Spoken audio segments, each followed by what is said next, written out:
to you, the show where being a fraud gets a reward. On David Mitchell's team tonight, a man named Richard who's an adjudicator on a BBC One quiz show. So when I call him Clever Dick, I'm being factual, not rude. From Pointless, Richard Osman. And a comedian and actor whose distinctive looks can only be described as when Goliath ate Rick Mail. It's Greg Davis. And on Lee Mack's team tonight, a comedian who once told me he was as sane and normal as the next man, although at the time he was standing next to Vic Reeves. It's Bob Mortimer! And in Holby City, she murdered people, had affairs with doctors, got pregnant and was attacked by patients. It really was quite an episode. It's Patsy Kensit! And we start with round one. It's Home Truths, where our panellists each read out a statement from the card in front of them. To make things harder, they've never seen the card before, so they've no idea what they'll be faced with. It's up to the opposing team to sort the fact from the fiction. Greg is first up. Greg, would you reveal all? At school, I invented a game called Snorkel Parker Music Practice Room. There we are. Lee's team, what do you think? What was the game called again? It was called Snorkel Parker Music Practice Room. Right, and can you describe the game to us? Myself and several friends, we all had Snorkel Parkers. What is a Snorkel Parker for some of the younger viewers? It's a large hooded coat with a fur-lined collar. The one that comes out at the front. Yeah, and it's fur. And you can zip it up so that it comes right up, and so that only your eyes are visible. Can you describe the rules? Imagine we've never met, I've got my Snorkel Parker. What would happen next? Well, then you and I, Lee, will go to the music practice room when... I'm not falling for this again. And you zip up your Snorkel Parker, and then you when someone's practicing their violin with a violin teacher in the music practice room, you duck down below the window, and then you just come up with your Snorkel Parker on. So just imagine you're a historical reenactment society. You've got your members there. I suppose. How would you? I'd have to fully demonstrate it by using my making an ad. Feel free to ask Richard and David to help you out on this. Will you help me out with this? Well, I mean, I see, this is one of the moments where I don't like having to. All right. Want to do it? Yeah, all right.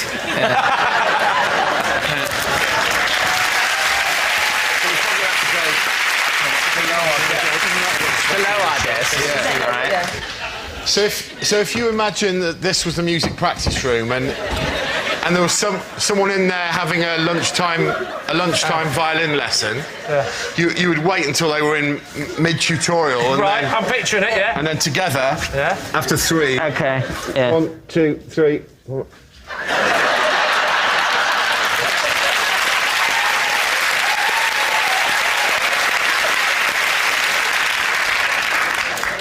That's it, really. Was the secret to the game the fact that they never knew who you were? They wouldn't know who you were because there's only your eyes showing. And he'd tell you to go away, so you would all duck down away, and then you'd leave it for a minute. And then come back and then you'd just come back up again, yeah. What age were you? Maybe... Tell me you weren't one of the teachers. No, maybe 13, 14. Right the way through to when you left? Right through till sixth form, yeah. You never got told to stop this, or you got... Yeah, well, they would bang on the window and be really furious with us. For 5 years, they were banging on the window. They never once thought to come out and say, lads, it's getting really boring. But you see... I know you are, Greg, because you're 8'6". But just out of interest, by show of hands, who would like to play Snorkel Parker Music Practice Room? I'm quite keen on the game. I've already played it. I didn't really enjoy it. It sounds ridiculous. I mean, the last time... It does sound utterly ridiculous, Greg. It's almost as if you're lying. Do you think he is lying, Lee? What are you going to say on this one? Well, I actually believe him. I could just see you doing that for kicks and giggles. Bob, which way are you leaning with this? Well, it's got the anticipation, it's got the jeopardy, it's got the lot. What a game! Something tells me you're going to get a phone call from Waddington's. If this gets picked up, this is just because I've talked about it now. It's mine, right? It's only yours Yeah. if you really played it. If it's a lie, then you haven't copyrighted Well, who's it? If it is a lie and I've just read it off this thing, whose idea is it? Well, the person who wrote the lie. I'd like to maintain the rights to Balaclava Sports Hall. if anyone's interested. Right, Lee, it's time to take a guess. What are you going to say? We're going for true. You're saying it's true. OK. Greg, were you telling the truth? Or were you telling the Well, right, because that would make me utterly pathetic, wouldn't it? Yes, I was telling the truth. Yes, it's true. Greg did invent a game called Snorkel Parker Music Practice Room. At school, Greg was very popular with the other pupils. Not surprising, really, considering they'd created him in a science lesson. Richard, you're next. I once buried a badger with the banker from Deal or No Deal. Lee's team. I know the programme, but who is that? Who is the banker? We never hear the banker, do we? No, I'm not allowed to tell. If I told you, I would have to bury you alongside the badger, I'm afraid. Oh, so the badger found out. Is that what happened to him? What's burying the It's a badger a euphemism for? This banker, can you describe him to me, please? Yes, I could do. He's just a guy, like you and I. Somewhere in between Well, you which and one I. is it? Somewhere in the middle. Why do you know the guy from... I know that way back when I used to be the producer of Deal or No Deal. Right, and what's his name? He is called the banker. No, what's his real name? I can't tell you what his real name is. It's on the credits of the show. Tell us. What does it say in the credits of the show? It says the banker as himself. Why was the badger dead? Yeah. We hit it with a car, unfortunately. What were you doing in the car with him? About 70.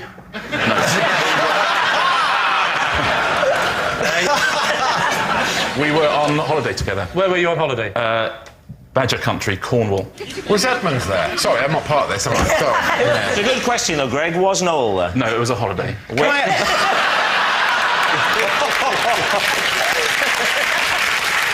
Before you buried the badger, did Yeah. we put him in a box and then there That's were loads of so other real. empty boxes? And then you stood there and you had to choose which box it was. Dead squirrel, wrong box. I think it's very sad that the badger died and everything. But Yes. Why so much trouble to dig the grave? Because the banker's wife was with us. Oh, can you tell us her name, or does she work for? Does she tell you work her for the name. Iranian government? What is the name of the banker? Was this during the day or of the evening? It was late at night. Were It you was drunk? dark. Had you had a few? I had a few, yeah. So you went and got Were you spades? driving then? No, I wasn't driving. Who was driving If he's the not banker? going to say the name of the banker, He's not gonna of say- Deal or Deal, he's not going on national television go, I was driving, I was mullet. I say badger, I mean none.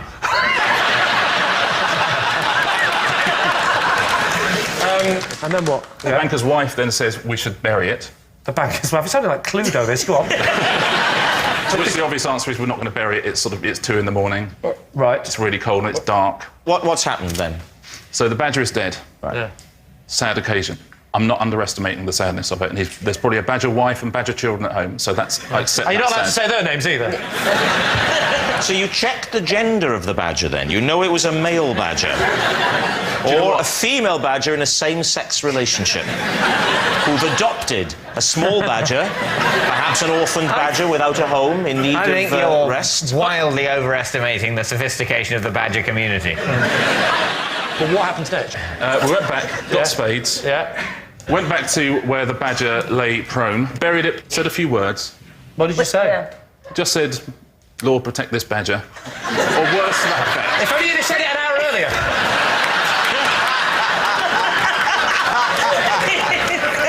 So go on, Lord, protect this badger. I think I said a few words about the family of the badger and gave some words Tell of us the apology. word. I want the words.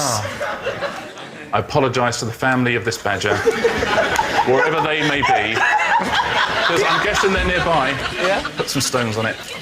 Went back home, started drinking again. So, Lee, what's it going to be? Truth or lie? Oh, I think it's true, Lee. Bob thinks it's Do true. you think it's true? Yeah. Patsy? I don't believe the badger bit. I think the badger bit. That's quite essential to the story. But everything else you believe. I believe he knows the banker. Right. I think he knows the banker's wife. Well, there's I your think- answer. There's your answer. We think it's true apart from the badger bit. Okay. Lee, it's time to make your mind it's up. true. It's true. You're saying it's true. Richard, were you telling the truth or were you telling a lie? I was telling the truth.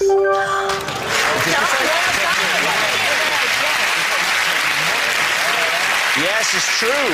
Richard did bury a badger with the banker from Deal or No Deal. Patsy, you're up next. When I was younger, I was regularly paid to babysit Marvin, my neighbour's pet dog, who had died and been stuffed. David's team. Right. So that you were babysitting the dog only post-mortem. Yes, after he died. What did your duties involve? Well, they were elderly people. They'd leave out, like, food and water. And what I used to do, because I felt so sorry for them, was I would sort of pour a bit of the water away and, like, half the food and stick it in, you know, the rubbish under some kitchen or... So they come back to, you see? Yeah, he's alive. He is alive. They thought the dog was alive, did they? Well, no, they can't have, but they behaved... I mean, it was a very unusual family. And she had pictures, framed pictures of him when he was alive and when he was stuffed. How do you know the difference in the photographs? Because it wasn't a good stuffing. I suppose the stuff one, he always looks exactly the same wherever he was. Yeah, his expression didn't change much. What sort of dog had Marvin been before? Yorkshire Terrier. Right. And we had a Yorkshire Terrier called Pepper, who was alive, I'd like to say. That was rubbing their nose in it, wasn't it? Stuffed peppers. But our dog...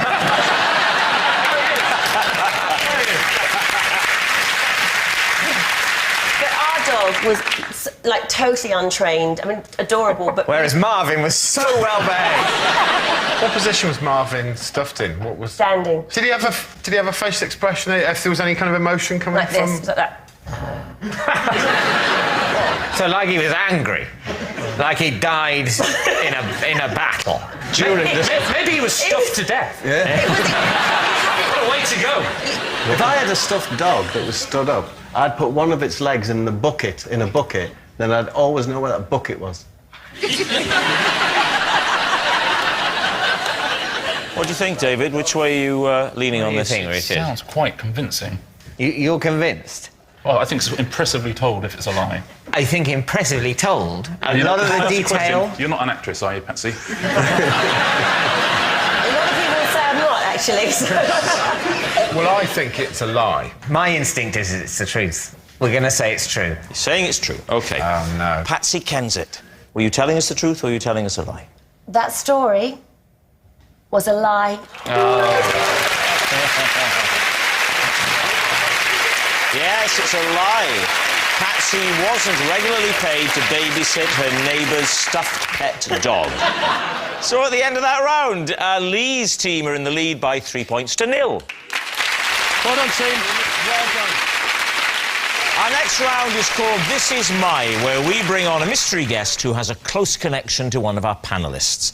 This week, each of David's team will claim it's them that has the genuine connection to the guest, and it's up to Lee's team to spot who's telling the truth. So, please welcome this week's special guest, Pauline.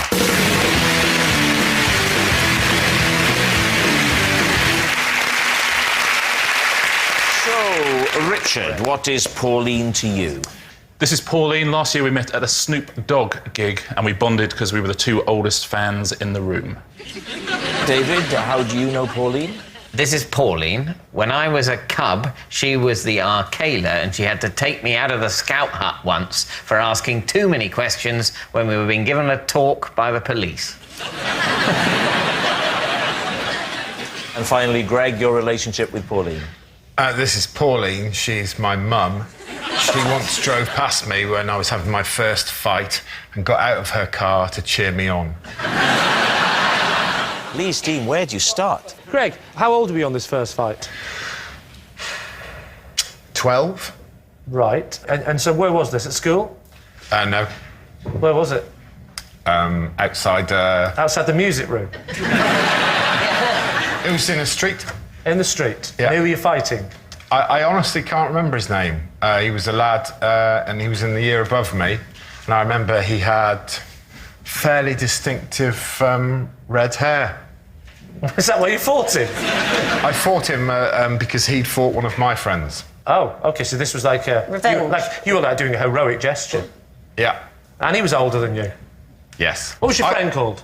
Well, I'm from Shropshire, so he was called Chinese Dave. Is everyone called Chinese Dave in Shropshire? No, I just think he was called Chinese Dave, and I honestly don't know the reason, because he certainly wasn't Chinese. I think it's because he used to wear a hat. No, that would be it. That would be it. That'll be it, probably. What was your fighting technique? Do you recall? It was a sort of windmill of bones, just like this. Windmill of bones. I give you the windmill of bones. What was your mum shouting at you by way of encouragement? I mean, as I recall, it was just get in there. Do him, yeah. Get in there, son, is what I... And was she there the first time you had sex? This was in the street. Your mum was driving. Yeah. Past you, saw you. She knew about the attack on Chinese... Dave, yeah. Who wears a hat. So I presume she saw what was going on and thought, oh, it's good that my son is avenging Chinese Dave's... So did she get out of the car or just do it from the window? Was it a drive-by? She got out. Who didn't win the fight? Did your mum then... Surely she stepped in and stopped her, or did she say, keep fighting? Well, let me tell you, Patsy, the fight came to a fairly abrupt end. Why? And I'm going to give you some very specific detail now. Thank you. Because I was chewing polos during the fight. Please, no, you're not going to try and convince us that they came out and your mum thought it was teeth. Hear me out. I got caught in their mouth, and literally I spat polos everywhere. And my mum went, oh no, it's teeth, it's teeth! What's your mum called? Pauline. Has she got a nickname, like Heckling Pauline or anything? No, although I would tell you, she has an impressive history, because she was in a play fight with my dad once, and he locked himself in a toilet, and to get to him in the play fight, my mum punched a hole through a door. So there's obviously a violent streak in this one. It is true, though. It's definitely true. That is my mum. Who's next? Who are you going to do next? OK, so we'll go with David, shall we? Yeah. David, just let me recap. Am I right in saying that there was a talk by the police at the Cubs? Yeah. And you asked one too many questions to the policeman? Yes, I was full of questions. What kind of questions were you asking? Well, I was asking about various, issues involved in fighting crime. How old were you? I think I was about 8. Right. What kind of crime-fighting questions were you asking? Well, there was a problem, I felt.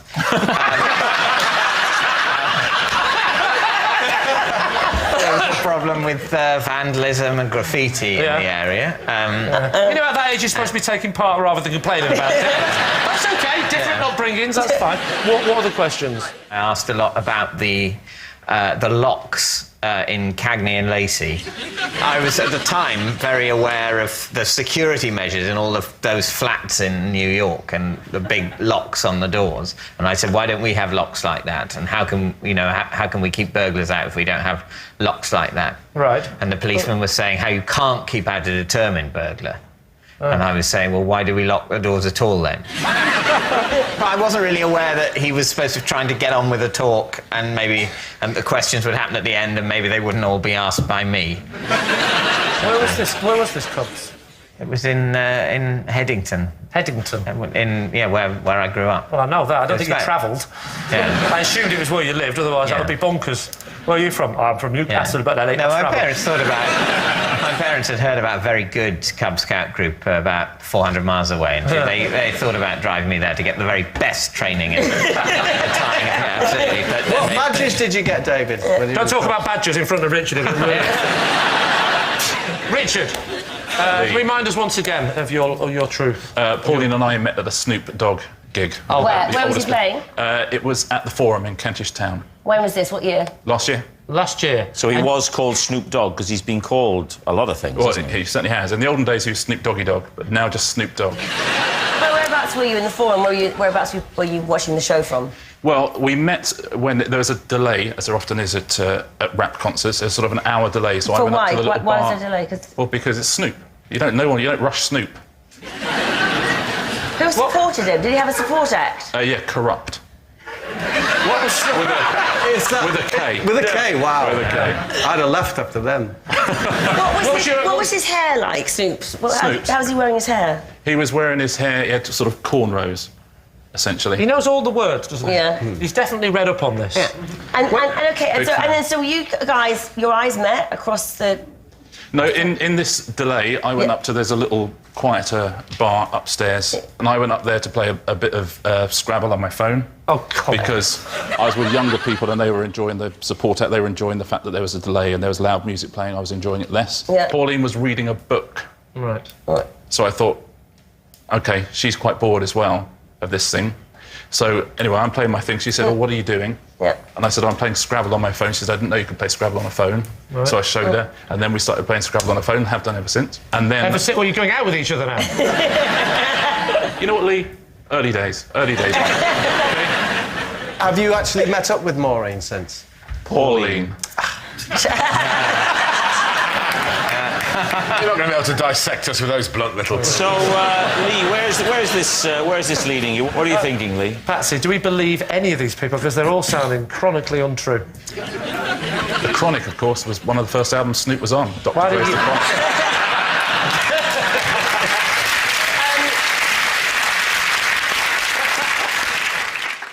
I could see David in his cub shorts and being worried about the graffiti. He's not like the sort of person that it would have upset him. And I'm intrigued by this slight physical resemblance between Greg and the Yeah. lady. I know what you mean, yeah. Do you mind standing up, Greg, again? Would you stand next to this lady you claim to be your mother? Next to my mum. Well, let's call her a woman for now. Right. Now, I'm guessing for this mean average to work out, your dad is the Jolly Green Giant. No, but you see, Lee, it's a fact that a son has to be taller than their mum. it's either Richard or Greg, I think. So that's my answer. So you think it's... I think it's Richard. You think it's Richard? You think it's Richard or Greg? Yeah. Don't Tim said forget Richard. What are you going to say? The Scout Hut one, the... Sorry. Oh, sorry, are you still here? The Scout Hut. OK, I need an answer, and I really do we're need going it now. for David. He's trying to double bluff me at the end, so I'm going to go with saying David. it's David? And if it is David, I'll be so happy now. You're saying it's David? I think it's David. OK, Pauline, would you please reveal your true identity? My name is Pauline. I am Greg's mother. And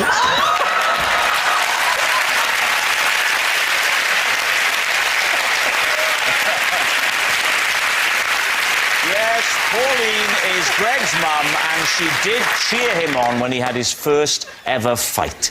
It must have been awful to see him fighting. wonderful. Wonderful. Thank you very much, Pauline. You're welcome. So at the end of that round, Lee's team are in the lead by 3 points to 1. Which brings us to our final round, Quickfire Live. And we start with... Bob. I can break an apple in half with my bare hands. David's team. What is your technique? I take it in the hands. Yes.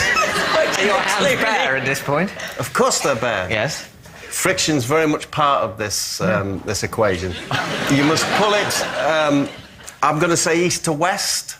A lot of people think you need to twist. You don't need to twist. You don't need to twist. Really? You just don't need to pull apart. Pull it apart. How do you get the Pull the grip? apple apart. Won't your hands just slide away from it? I'd have thought you'd need to twist. If you twist, you fail. Twisting equals tears. So you just grip the apple in your hands and then fling them apart, and you have two half apples. No, I rip it apart. Yeah. The way you were miming it then, there's like downward pressure from the thumbs, almost as if you're trying to open it like a book. Yeah. Is that what it's like? Because I can believe that more than the just grip, bang! Yes. No, David, that's fair enough. Yes. It's just, you're almost like you insert. Oh, but I so wish it was bang. It's not. No, you're inserting the thumbs to try and pull it apart that way. No insertion. All right. No, but that's downward the grip. pressure. Downward pressure. And there it is. So where are the thumbs? Are the thumbs either side of the stalk? You know where the thumbs are, David. Where are the thumbs either side of the stalk? Yes. No insertion or penetration. Just No, absolutely not. No, the thumbs are used for gripping, not for ripping. That's what I was taught. And if you remember that... catchphrase. If you can remember that, you too will be parting apples.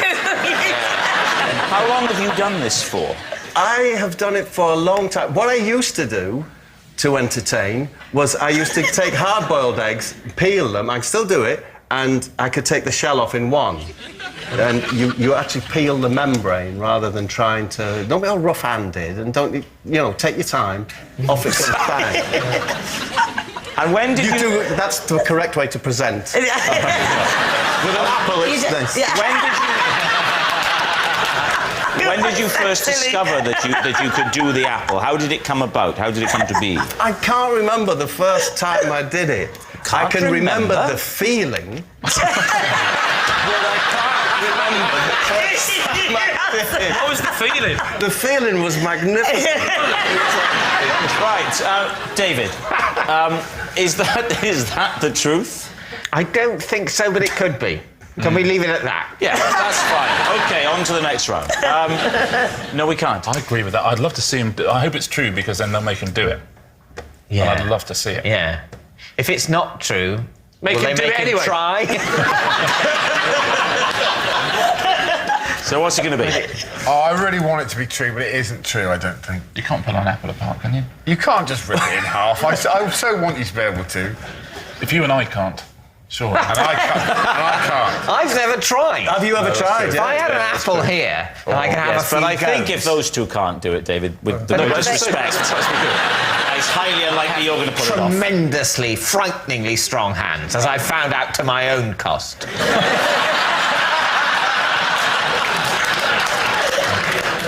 So you think it's a lie, then? I'm afraid I do, OK, yeah. well, I'll go with the giants. You're going to say it's a lie? All right, you're saying it's a lie.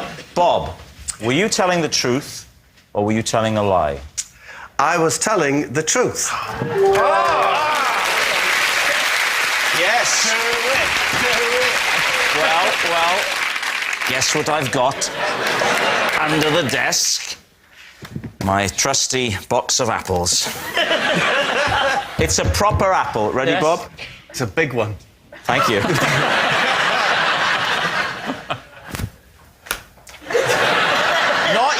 Not you, him. Does your husband play cricket? I love that sort of thing. where shall I do it? I really hope he can't do it. Yeah! Whoa!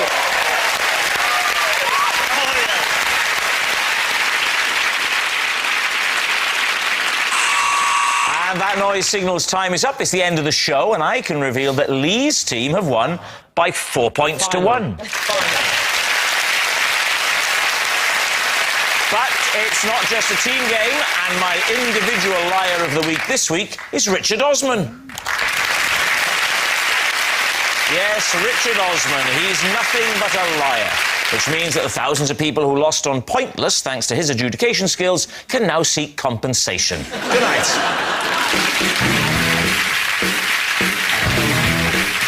Jumping into the hot seat, Kathy Burke is the guest host for Have I Got News For You next tonight on BBC One. Then it gets awkward between Lee and Lucy when they wake up with no idea what happened the night before.